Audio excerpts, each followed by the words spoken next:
Bom dia, boa tarde ou boa noite. Eu me chamo Adaísa, sou acadêmica de medicina do quinto período e hoje eu irei falar sobre os fatores de risco para o hipotireoidismo primário da disciplina de endocrinologia. Os fatores de risco do hipotireoidismo primário, eles costumam estar relacionados com a idade. Quanto maior a idade, maior é o risco do paciente de desenvolver o hipotireoidismo primário, relacionada principalmente ao sexo feminino, a carência de iodo ou excesso de iodo, que podem ter alterações que venham metabólicas que venham a desenvolver o hipotireoidismo, condições autoimunes que em 10% dos pacientes com doenças de Graven podem ter o hipotireoidismo primário e 15% daqueles com tireoidite de Hashimoto também desenvolvem o hipotireoidismo primário, sendo a tireoidite de Hashimoto uma das principais causas desse hipotireoidismo primário.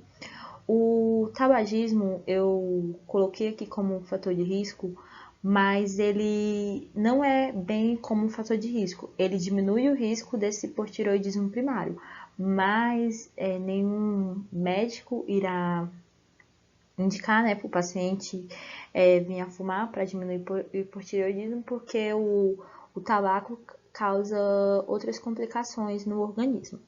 Além disso, também observa que o álcool ele diminui o risco do hipotireoidismo, o seu consumo moderado, mas como eu falei, vem a mesma situação do tabaco, ele pode causar outras complicações. Também os fatores de risco desse hipotireoidismo primário, foi observado que em pacientes com doença de Graven e hipotireoidismo recém-diagnosticado, eles tiveram um nível de selênio menores do que a população normal. Então, podemos ter uma certa relação dessa deficiência de selênio. O uso também de determinadas drogas, ela predispõe, aumenta o risco para vir desenvolver o hipotireoidismo primário, como a amiodarona, o lítio e o interferon gama.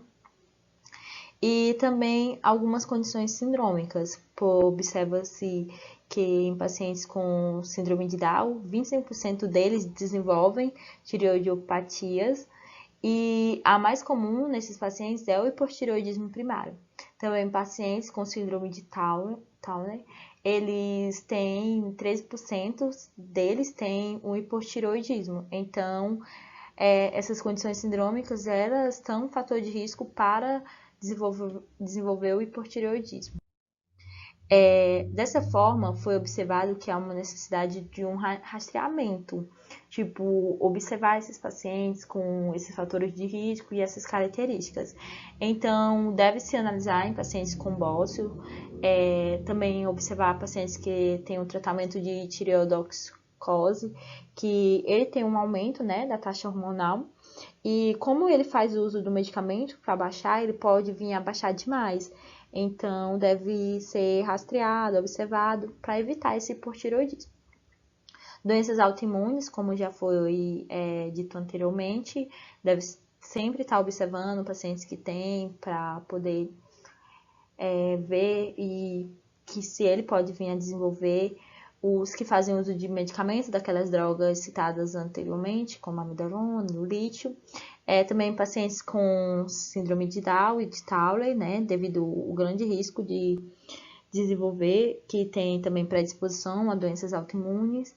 Observar também pacientes que tenham dislipidemia, que tem um aumento do LDL. Observar também as pacientes que tiveram tireoidite pós-parto, para observar se tem predisposição e tudo relacionado ao hipotireoidismo, analisar a idade. A questão de análise da idade tem certas controvérsias, nas literaturas relacionadas ao rastreamento pela idade. Porque tem literaturas que falam que deve ser feita a cada 5 anos em pacientes com mais de 35 anos de idade. Já tem outras literaturas que falam que deve ser feita em mulheres com mais de 50 anos a cada 5 anos e todos os idosos internados. Já tem literaturas e estudos que falam que deve ser rastreado mulheres acima de 19 anos que tenham fator de risco. Já tem outros que falam que basta investigar idosos, principalmente mulheres. E também tem literaturas que falam que há necessidade de investigar maiores de 60 anos e outras que analisar mulheres acima de 50 anos. As referências bibliográficas utilizadas, que foi o livro de endocrinologia clínica, 6ª edição, de Lúcio Vilar, e o editor, e as diretrizes clínicas práticas para o manejo do hipotireoidismo, que utilizou várias